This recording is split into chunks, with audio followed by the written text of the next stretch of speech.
রাজা আসেনি নাকি সবাই রাজা? রাজার দেশে সবাই রাজা। কি কন? আপনাদের এলাকার মসজিদ দেখে ভালো লাগছে। আমি বললাম যে আপনারা সবাই রাজা, এই জন্য মসজিদও সুন্দর। আলহামদুলিল্লাহ। এলাকার বাজারের নাম হলো কি? কুতুব বাজার। কুতুব বাজারে সবাইকে আল্লাহ কুতুব বানায় দেখ, বলেন আমিন। আমিন। আমিন যারা কর নাই তারা ঠকছেন। আল্লাহু আকবার। জিজ্ঞেস করলাম হলো যারা বিয়ে করছেন তারা প্রথম একটা তাকবীর দিবেন, যারা সিঙ্গেল পার্টি তারা দ্বিতীয় তাকবীর দিবেন, এরপরে সবাই মিলে একটা তাকবীর দিবেন।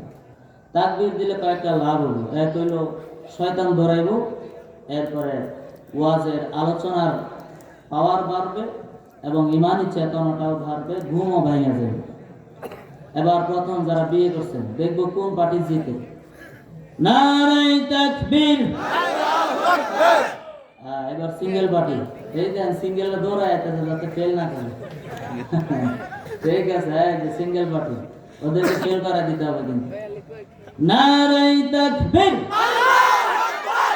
মাশাআল্লাহ, আসলে জিতে দিছে না ফেল করা দিছে কিছু কিছু।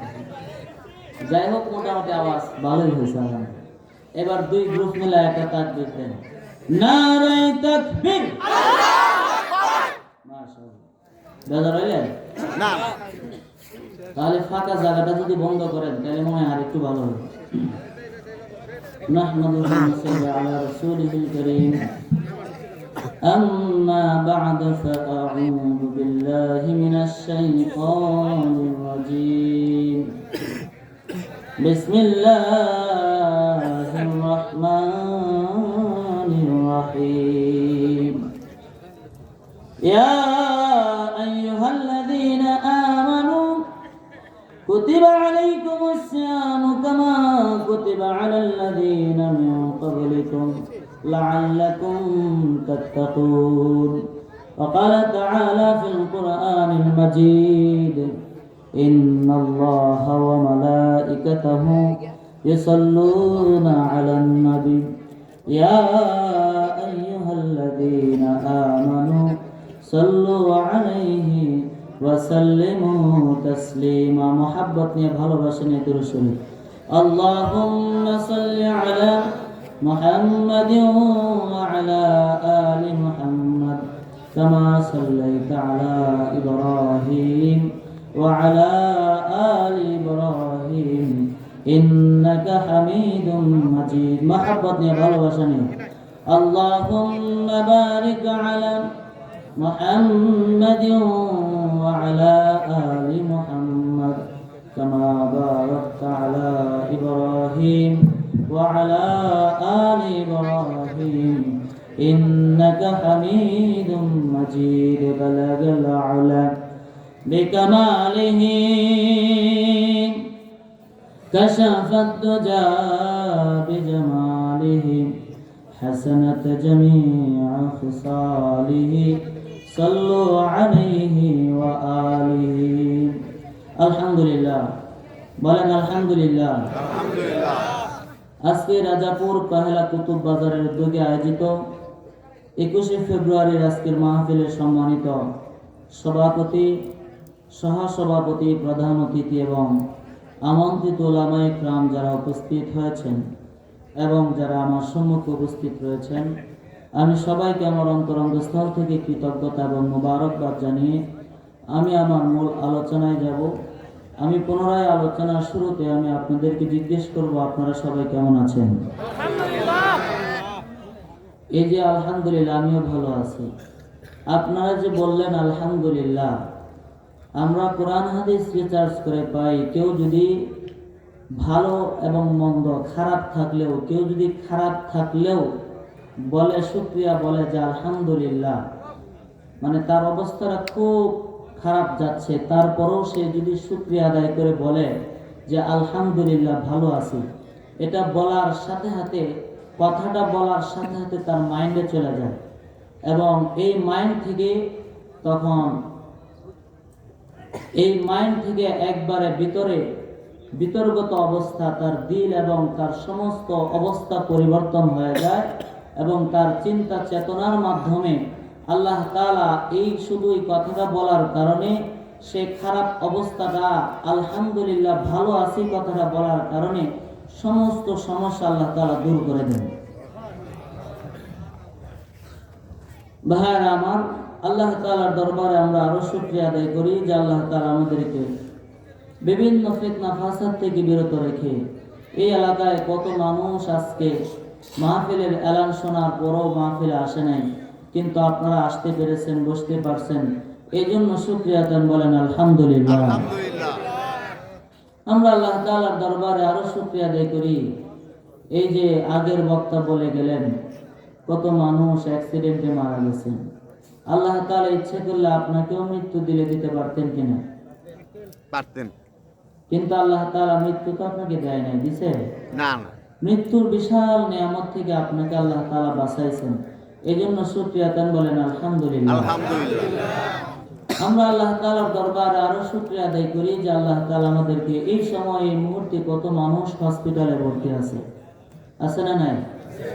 কত মানুষ রাস্তায় চলার সময় অ্যাক্সিডেন্টে মারা গিয়েছে, অ্যাক্সিডেন্ট করার সময় কত মানুষ হসপিটালে ভর্তি আছে, কিন্তু আল্লাহ তাআলা আপনাকে আমাকে সুস্থতার শ্রেষ্ঠ নিয়ামত দিয়ে সুস্থ সবল রেখে আপনাকে আমাকে এখানে আসার বসার তৌফিক দিয়েছেন। এজন্য কি রবের দরবারে দিল থেকে কি আবার শুকরিয়া আদায় করা যায় না? এজন্য দিল থেকে আবার শুকরিয়া আদায় করি, রব তুমি ইচ্ছে করলে আমাদেরকে মৃত্যু দিতে পারতে, ইচ্ছে করলে হসপিটালে ভর্তি করে দিতে পারতে, কিন্তু দাও নাই। ও রব, তুমি একটা দিনই মজমায় আমাদেরকে বসায় দিছ, এই জন্য শুকরিয়া কান বলি আলহামদুলিল্লাহ।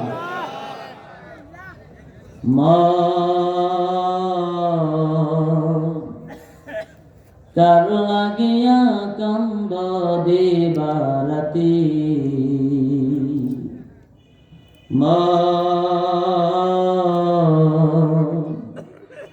কার লাগিয়া কান্দ দিবারাতি, ভেবে দেখা কেউ হবে না, ভেবে দেখা কেউ হবে না তোমার সঙ্গের সাথী, কার লাগিয়া কান্দ দিবারাতি,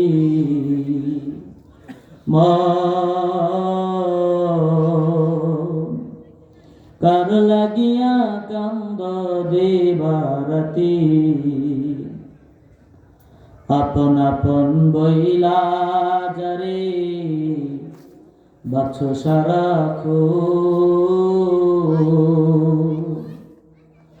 আসলে তো কেউ নয় তারা, কেউ নয় রে আপন, ঠিক না বেটে?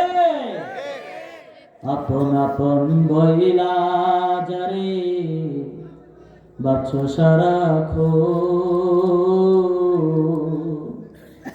আসলে তো কেউ নয় তারা, কেউ নয় রে আপন তুমি। আজ না হয় কাল বুঝবা একদিন, আজ না হয় কাল বুঝবা একদিন, নিভেলে জীবন বাতি, কার লাগিয়া কান্দ দিবারাতি,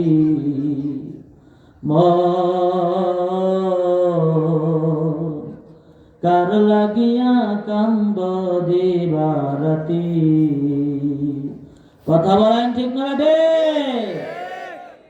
তাহলে এই দুনিয়া ক্ষণস্থায়ী দুনিয়া, যে দুনিয়ায় রব আপনাকে আমাকে পাঠাইছেন একমাত্র তার সন্তুষ্টির জন্য, সেই রবের দরবারের কিছু নিয়ামত উপভোগ করার জন্য এখানে আসছি। এজন্য দিল থেকে শুকরিয়া বলেন আলহামদুলিল্লাহ। ওই রব কত দয়ালু, যে রব আপনাকে ভালোবেসে মহাব্বত করে আদর করে, রব ইচ্ছে করলে আপনাকে এই মুহূর্তে সময় এই মুহূর্তে ওই যে মানুষগুলা যারা হসপিটালের ভিতরে আইসিইউতে ভর্তি রয়েছে, রব ইচ্ছে করলে আপনাকে আমাকে ওই আইসিইউর ভিতরে রাখতে পারতো, কিন্তু রব আপনাকে ভালোবাসে মহাব্বত করেছে বাজারের মানুষের চাইতে, গ্রামের ভিতরে মানুষের চাইতেও আপনাকে সেখানেও ঘরের ভিতরে শোয়া রাখে নাই।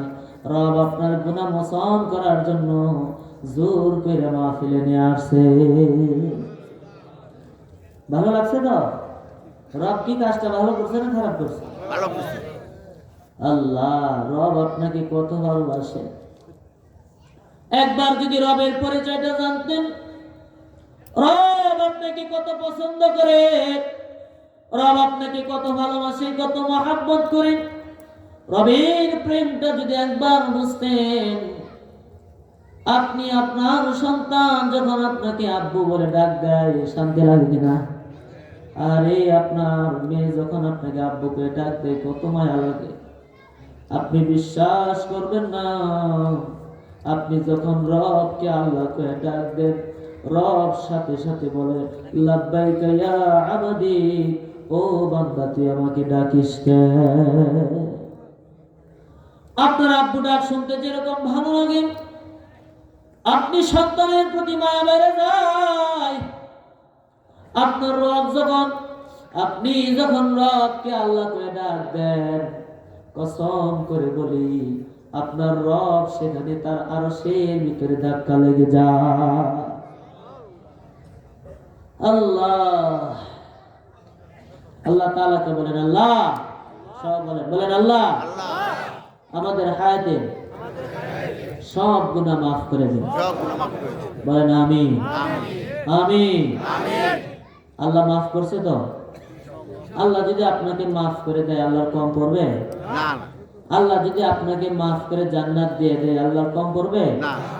আল্লাহ যদি ধরেন মাফ নাই করলো, আল্লাহ আপনাকে জাহান্নাম দিয়ে দিল, কথার কথা ধরেন আল্লাহ আপনাকে জাহান্নামে দিয়ে দিল, আল্লাহ লাভ হবে? তার এই বিষয়টা কেন বুঝেন না? আপনি ধরেন আপনাকে আল্লাহ তাআলা জাহান্নাম দিল, জাহান্নামের আগুন দিল, কিন্তু এতে রবের কোনো লাভ নাই। একবার যদি বিশ্বাস করতে পারেন রব আপনাকে কেমন ভালোবাসে, পাশের গ্রামের কোনো মানুষ যদি আপনার সন্তানকে মারে, আপনি কি করবেন? ওই লোকটারে কি করবেন? মারবেন না? পাশের গ্রামের মানুষ যদি আপনার সন্তানকে মারে, আপনি বসে থাকবেন না?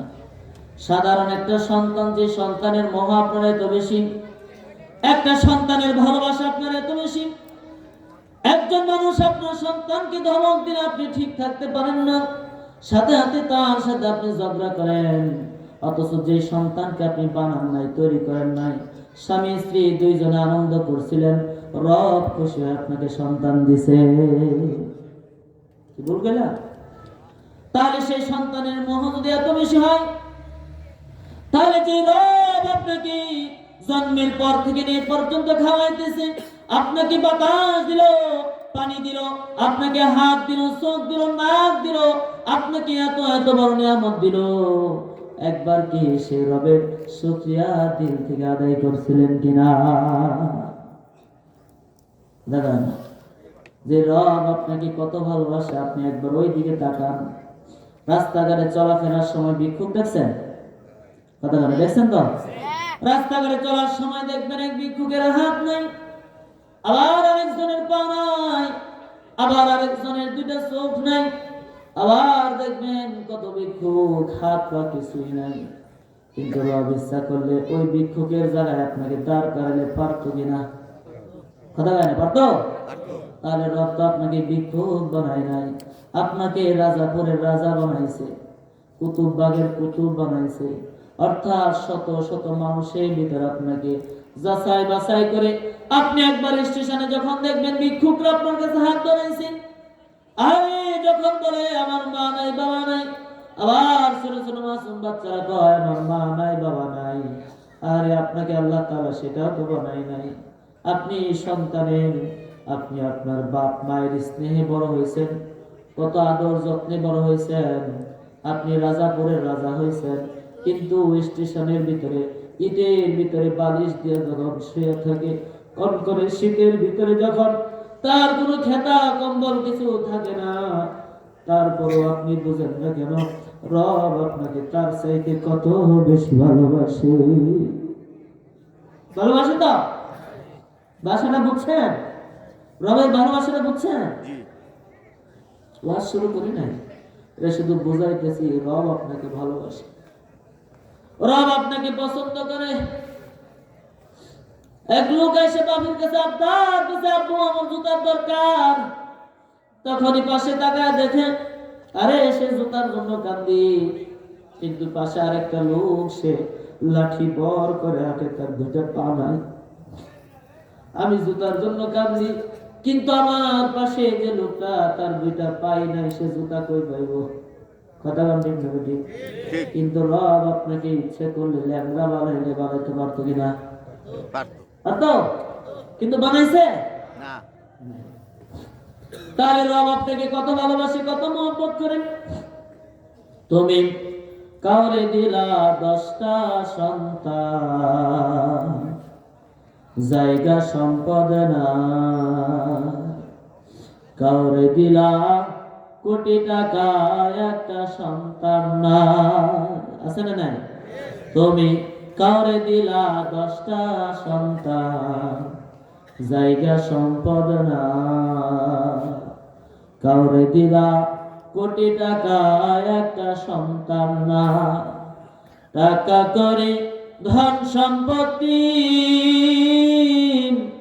দিলা বেশি করে,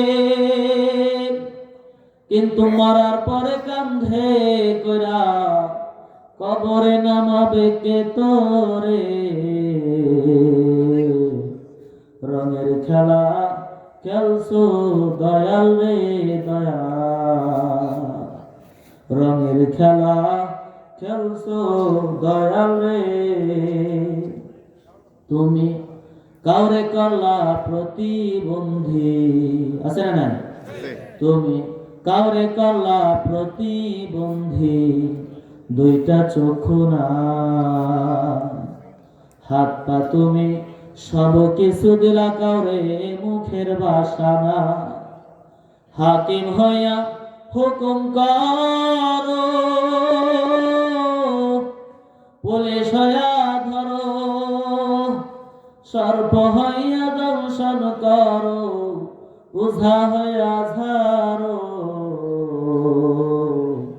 রঙের খেলা খেলছো দয়াল রে দয়া, রঙের খেলা খেলছো দয়াল রে।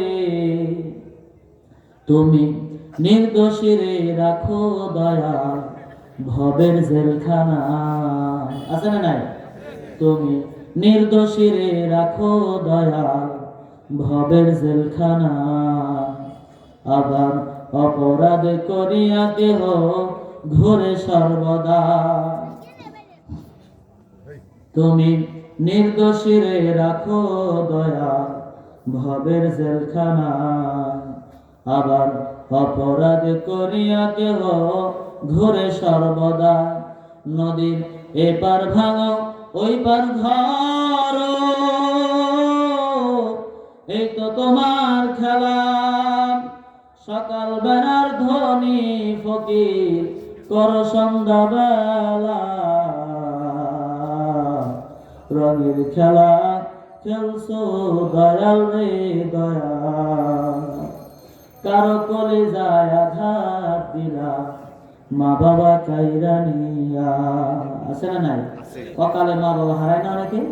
কারো কলে যায় আগুন দিলা, মা বাবা কাইরা নিয়া, কাউরে আবার দুঃখ দিলা, সন্তান লাশ বানাইয়া, কাউরে তুমি কান্দাও দয়াল,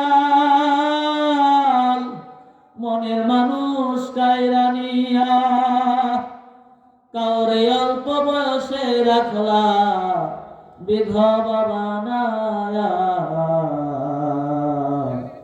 রঙের খেলা খেলছো দয়াল রে দয়া, রঙের খেলা খেলছো দয়াল রে। খেলা চমৎকার না পাকে মানুষ বানাইয়া, মিলাইলা বাজার, রঙের খেলা খেলছো দয়াল রে। শুকরিয়া আদায় করেন, বলেন আলহামদুলিল্লাহ। এই যে গানটার ভিতরে যে বিপদগুলোর কথা কইলাম, রব আপনাকে দিলে দিতে পারতো কিনা? কথাটা কি বুঝছেন? গানের অর্থগুলো কি বুঝছেন? তাহলে রব আপনাকে কত ভালোবাসে, রব আপনাকে কত মহব্বত করে, রব আপনাকে কত আদর করে। আপনাকে মনের মানুষ কায়রাও দুঃখ দেয় নাই, স্ত্রীকে বিধবা বানায় দুঃখ দেয় নাই, সন্তান লাশও বানায় নাই। কিন্তু আশ্চর্যের বিষয় হলো, যাদেরকে বানায় অকাল মৃত্যু রব যাদেরকে দেয়, এর পিছনে কয়েকটা কারণ রব উল্লেখ করেছে। আল্লাহ তাআলা বলেন, ওয়ালা নাবলুওয়ান্নাকুম বিশাইইম মিনাল খাউফ ওয়াল জু। এই আয়াতের ভিতরে আল্লাহ তাআলা বলেন, আমি বান্দাকে মাঝে মধ্যে কিছু বিপদ দেই, কিছু কষ্ট দেই, কিছু যাতনা দেই। কিছু কষ্ট এবং বিপদের মাধ্যমে আমি ওই বান্দাকে তিনটা কারণে আমি তাকে কষ্ট এবং যাতনা দেই। আর এই কষ্টের মাধ্যমে আমি বান্দাকে কখনো তার সাথে অন্যায় করি না, বরং তার সাথে আমি ভালোই করি। সুবহানাল্লাহ। রব আপনাকে ধরেন কষ্ট দিলই, এতে রবের কি লাভ আছে? ওই যে কথা কইলাম, জাহান্নামে রব আপনাকে দিলই, এতে রবের ভালো লাগবে? যে কথা বলতেছিলাম, রব আপনাকে ধরেন জাহান্নামে দিয়ে দিছেন, আপনি আপনার সন্তানের মোহ বলতে পারেন না, যার দরুন আপনি ঝগড়া করেন, কিন্তু সেদিকে তাকায় দেখেন রব আপনাকে কত ভালোবাসে। আর ওই রব যদি আপনাকে জাহান্নাম দিয়ে দেয়, রব সেখানেই থাইকা আপনি জাহান্নামে পড়তেছেন, রব এটা দেখা দেখা তার কাছে ভালো লাগে, এটা আমার বিশ্বাস হয় না। মানবেন আপনি? আপনার সন্তান আপনাকে জীবনও যদি কোনোদিন খাবার না দেয়, বাপ করে নাও ডাক দেয়, তারপরেও পাশের গ্রামের কেউ মানুষ আপনার সন্তানকে মারলে বসে থাকবেন না? থাকবেন? সামান্য দয়ার দরুন যদি এত বড় কাজ আপনি করেন, তাহলে রব আপনাকে বানাইলো, এত সুন্দর অবায়ব আকৃতি দিয়ে রব আপনাকে সৃষ্টি করলো, মায়ের পেটের ভিতরে ইচ্ছে করলে আপনাকে মেরে ফেলতে পারত। স্বামী স্ত্রী দুইজনের শুক্রাণু ডিম্বাণুর সময় এত এত শুক্রের ভিতরে যাচাই বাছাই করে একটা শুক্র আপনাকে দিয়ে আপনাকে পৃথিবীতে পাঠাইলো, 10 মাস 10 দিন সেইখানে খাওয়াইলো, দুনিয়াতে খাওয়াইলো, এত নেয়ামত দিল, এত কিছু দিল, এত আদর আপ্যায়ন করে আপনাকে বড় করলো, এত কিছু করলো। ইচ্ছা করলে রব আপনাকে মেরে ফেলতে পারতো, কিন্তু করে নাই। আমার মাথা এটা ধরে না, রব আপনাকে কিভাবে জাহান্নামে পোড়াইবো, আর জাহান্নামে দিলেই রব সেখানে কিভাবে ঠিক থাকবে, এটা আমার মাথায় ধরে না। বুঝাইছে তো? এই জন্য রব ওসিলা খুঁজে, ওসিলা কি খুঁজে? ওসিলা। রব আপনাকে পোড়াইবে না, বিশ্বাস রাখেন। একবার রবের দয়ার দিকে তাকায় যদি রবকে আল্লাহ কে ডাকতে পারেন, বলেন আল্লাহ। এটা অজয় কেন ভাই? আল্লাহ আমাদেরকে মাফ করে দেন, এই কোরআনের খাতিরে মাফ করে দেন, রাসূলের খাতিরে মাফ করে দেন। আমিন আমিন। মাফ করে দিছে তো? বিশ্বাস হয়? রব যে আপনাদের সব গুনাহ মাফ করে দিয়েছেন, বিশ্বাস হয়? যদি বিশ্বাস করাতে পারেন তাহলে মাফ, আমি হেলালি করে গেলাম। আর যদি মনের ভিতরে কার্পণ্যতা থাকে, রব আপনার সাথে কৃপণতা করে না। মনের ভিতরে যদি দুর্বলতা থাকে, তাহলে আসলেই রব আপনাকে মাফ করবে না। আপনি তো সাহাবী দাহিয়াতুল কালবির মতো গুনাহ করেননি, করছেন? ঘটনা শুনছেন না? তাহলে কি তার মতো গুনাহ করছেন আপনি? এত বড় জঘন্য পাপ তো করেননি, তাহলে কেন মাফ করবে না? ফেরাউনরে যদি রব মাফ করতে পারে, আপনি মাফ করবেন না কেন? ফেরাউনের মতো এত বড় শয়তান, সে যদি রবরে যেটা চায় সেটা যদি পাওয়া যায়, আপনি কি করছেন? আপনি পাবেন না কেন? এই ঠিক না ঠিক? হ্যাঁ, বুঝতে হবে। আবু জাহেল তো আল্লাহর কাছে যা চাইছে আল্লাহ দিছে, তাহলে আপনি মুসলমান হয়ে আল্লাহর কাছে চাইবেন, আল্লাহ দিবে না, এটা আমার মাথায় ধরেন। আপনি যা দোয়া করছেন ইতিপূর্বে, খারাপ দোয়া করেন আর ভালো করেন, সব রব কবুল করছে। এটা 2 দিন আগে হোক 2 দিন পরে হোক, রব আপনাকে সাথে হাতে এটা দিয়ে দেয়। সুবহানাল্লাহ। এটা লিপিবদ্ধ হয়ে যায়, রব আপনাকে দেয়। এই জন্য আমার বন্ধুরা, আমার একটা দোয়া করে নেন, হায়াত লম্বা হয়ে যাবে। হায়াত লম্বা হওয়ার একটা দোয়া করে নেন, বলেন আল্লাহুম্মা। এই যদি কয়েন এটা কৃপণ, বলেন আল্লাহুম্মা আল্লাহুম্মা বারিক লানা বারিক লানা ফি রজাবা ফি রজাবা ওয়া শাবান ওয়া শাবান ওয়া বাল্লিগনা ওয়া বাল্লিগনা রমাদান। রমাদান। এটা হলো হায়াত লম্বা করার দোয়া, হায়াত বাড়ার দোয়া। সুবহানাল্লাহ। আপনি রজব মাসে পড়বেন, আরেক রজব পর্যন্ত হায়াত বেড়ে যাবে। শাবানে পড়বেন, আরেক শাবান পর্যন্ত হায়াত লম্বা হয়ে যাবে। রমজানে পড়বেন, আরেক রমজান পর্যন্ত হায়াত লম্বা হয়ে যাবে। সুবহানাল্লাহ। দুনিয়াতে বেশি কে না থাকতে চায়, ঠিক না ঠিক? আল্লাহ, তাহলে রবের ইবাদত দরকার আছে না নাই? আছে তো? তাহলে আলোচনা শুরু করা যায়? আলোচনা করিনি, এতক্ষণ শুধু বুঝাইলাম রব আপনাকে ভালোবাসে, পছন্দ করে, রব আপনাকে আদর করে, মহাব্বত করে। তাহলে রব আপনাকে এত আদর করলো, মহাব্বত করলো, রব এক সেকেন্ডের জন্য আপনার নিঃশ্বাস বন্ধ করলো না। রব ইচ্ছে করলে আপনার জবান শক্তি বন্ধ করে দিতে পারতো, কিন্তু করে নাই, করে নাই। পৃথিবীর সবচাইতে দামি অক্সিজেন হচ্ছে এই যে দুনিয়ার আবহাওয়া, আর সবচাইতে দামি জিনিস হলো পানি। পানি খাওয়া বন্ধ করে নাই, সব কিছু রব চালু রাখছে। এবার আপনার কাজ হলো, সামনে রমজান আসতেছে, রমজানের আগে শক্তিশালী হয়ে প্রস্তুতি নিয়ে আপনার আমার রমজানের প্রস্তুতি নিতে হবে, নিতে হবে, রমজানের প্রস্তুতি নিতে হবে। এই জন্য রব তালাশ করতে হবে। রব তালাশ করার মাস হলো রমজান মাস, নিজেকে যাচাই করার মাস হচ্ছে রমজান মাস। আপনি শয়তান না ভালো মানুষ, এটা যাচাই করার মাস হচ্ছে রমজান মাস। কথাটা বুঝাইছে কিনা? আপনি কি শয়তান না ভালো মানুষ, এটা রমজান আসলে যাচাই করতে পারবেন। রমজান হচ্ছে একটা কোষ্ঠী পাথর। রমজানের দ্বারা মানুষ বুঝতে পারে যে তুমি কত নাম্বার শয়তান, আর রমজানের দ্বারাই বুঝতে পারে আমি কত নাম্বার ভালো মানুষ। আলহামদুলিল্লাহ। তাহলে রমজানে কি বেশি দেরি নাকি কাছাকাছি এসে পড়ছে? মাশাআল্লাহ। যেন শুকরিয়া তান বলেন আলহামদুলিল্লাহ, আলহামদুলিল্লাহ, বলেন আল্লাহ। আল্লাহ রমজান পর্যন্ত আমাদের হায়াত লম্বা করে দাও, আমাদের হায়াত লম্বা করে দাও, বলেন আমিন। আমিন। এটার দলিল কই পাইলাম? রমজান দিয়ে যে যাচাই করবেন, এটা দলিল কই পাইলাম? কোরআনে আছে না নাই? কথা বলেন, আছে না নাই? তাহলে কোরআনে আয়াতটা তেলাওয়াত করার আগে একটা তাকবীর হয়ে যাক, লিল্লাহি তাকবীর, আল্লাহু আকবার। যারা দাঁড়ায় আছেন বসে যান। ইয়া আইয়ুহাল্লাযীনা আমানু কুতিবা আলাইকুমুস সিয়ামু কামা কুতিবা আলাল লাযীনা মিন ক্বাবলিকুম লাআল্লাকুম তাত্তাকুন। এই আয়াতটা আপনার বয়স যদি 40 বছর হয়ে থাকে, 40 বছরের ভিতরে 40 বারই শুনছেন, কয়বার? যদি 60 বছর হয়ে থাকে 60 বছরই শুনছেন। প্রত্যেক বছরই রমজান আসলে একমাত্র এই আয়াতটা দিয়াই ইমাম সাহেবরা প্রথম রমজানের ফজিলতের বয়ান শুরু করে। কথাটা বুঝাইছে কিনা? এই জন্য ভাইরা আমার, আমি এর পূর্বে আপনাদেরকে বলবো,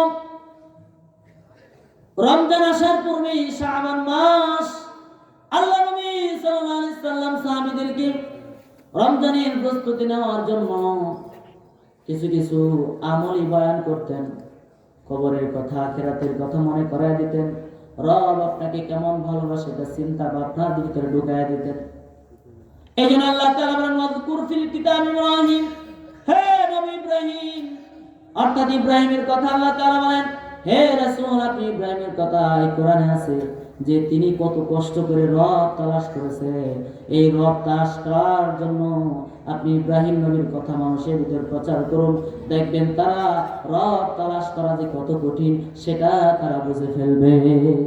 রব কষ্ট করে তালাশ করছে, তারপরে পাইছে, কিন্তু আপনার কষ্ট করা লাগে নাই। আপনার কি করা লাগে নাই? কষ্ট করা লাগে নাই। ছোট মাসুম বাচ্চা যখন ইব্রাহিম আলাইহিস সালাম ছোট ছিল, তার পরিবারকে জিগায় আমার রবকে, মায়ের জিগায় ও আম্মা আমার রবকে। মা কয় আমার রব আর তোর রব তুই তোর আব্বা। রবকে আব্বা, তাই নাকি? আমার রব বুঝে আমার আব্বা, তোমার রব বুঝে আমার আব্বা।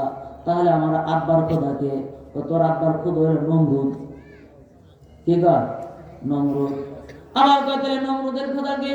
এবার মারতে গেছে না, কারণ ওই সময় ওই যুগে নমরুদই ছিল বড় খোদা, পৃথিবীতে আর কোনো খোদা ছিল না। নাউজুবিল্লাহ কর। নাউজুবিল্লাহ। মানে আল্লাহ যে একজন আছে এটা জানতো না।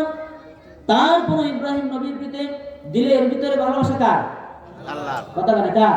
আল্লাহ। আল্লাহর ভালোবাসা। তিনি কয় আমি রব তালাশ করি। এলাকার মানুষে জিজ্ঞাসা রবকে, কয় সূর্য। এটা পছন্দ হয় না। আরেকজনে জিজ্ঞাসা রবকে, কয় তারকা। রবকে গাছ। এইভাবে মায়ের কাছে রবের পরিচয় জানতাম।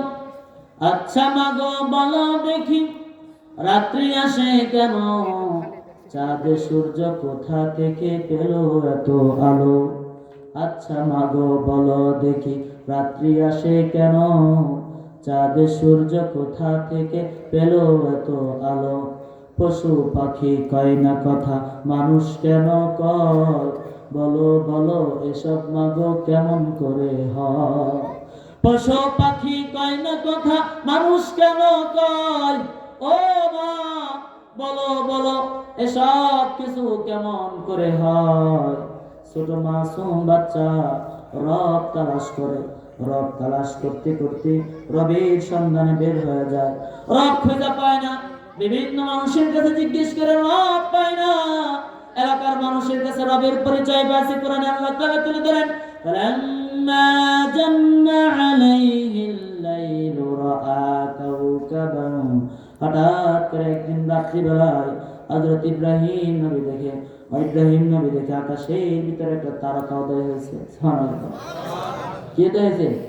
তারকা দেখা যায়। তারকা দেখে কয় ক্বালা হাদা রব্বি, মনে হয় এটাই আমার রব। কারণ এলাকার মানুষ শিখাইছে তারা রব। কি শিখাইছে? ওই যে আসমানের তারকা দেখতেছে এটা রব। আরে ছোট মাসুম বাচ্চা রব তালাশ করে। রব খুঁজতে খুঁজতে আকাশের তারকার দিকে তাকাইয়া যখন বলে যে এটা আমার রব, কিন্তু হঠাৎ করে দেখে ফালাম্মা আফালা ক্বালা লা উহিব্বুল আফিলিন। তারকাটা যখন হঠাৎ করে হারায় গেছে, হারা যাওয়ার পর কয় না না, যে জিনিস হারা যায় সেই জিনিসের প্রতি আমার কোনো মায়া না।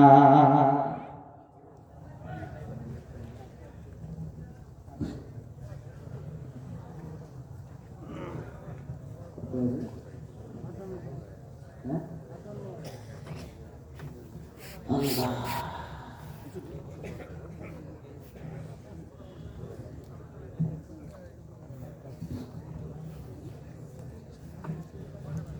আল্লাহ তাআলা আমাদেরকে কবুল করে বলেন আমিন। আমিন। রমজানের প্রস্তুতি নিয়ে রমজানের কিছু ফজিলতের আলোচনা করার চেষ্টা চাইছিলাম, কিন্তু হুজুর যেহেতু আশা করছে বেয়াদবি করা ঠিক হবে না। হযরত খুব সুন্দর আলোচনা করেন। হযরতের বয়ান আপনারা শুনেন এবং কি রমজানের জন্য প্রস্তুতি নেন। রব আপনাকে কেমন ভালোবাসে, অনেক ভালোবাসে। রবের প্রেম, রবের ভালোবাসা নিয়ে যেন রমজানে প্রবেশ করতে পারি। সবাই বলেন আমিন। আমিন। এরপরে যদি কখনো আপনারা আমাকে ডাকেন আমি আসবো ইনশাআল্লাহ। তখন যদি সময় দেন লম্বা লম্বা কথা বলবো ইনশাআল্লাহ। আল্লাহ আমাদের সবাইকে কবুল করে বলেন আমিন। আমি আগেই বলছি যে বক্তা স্টেজে আসলে আমি কিন্তু আর দেরি করবো না, কারণ আমার ইতিহাসে এরকম নাই। আমি ইতিপূর্বে যত মাহফিলে গেছি আগে বলে নিয়েছি যে বক্তা সময় মতো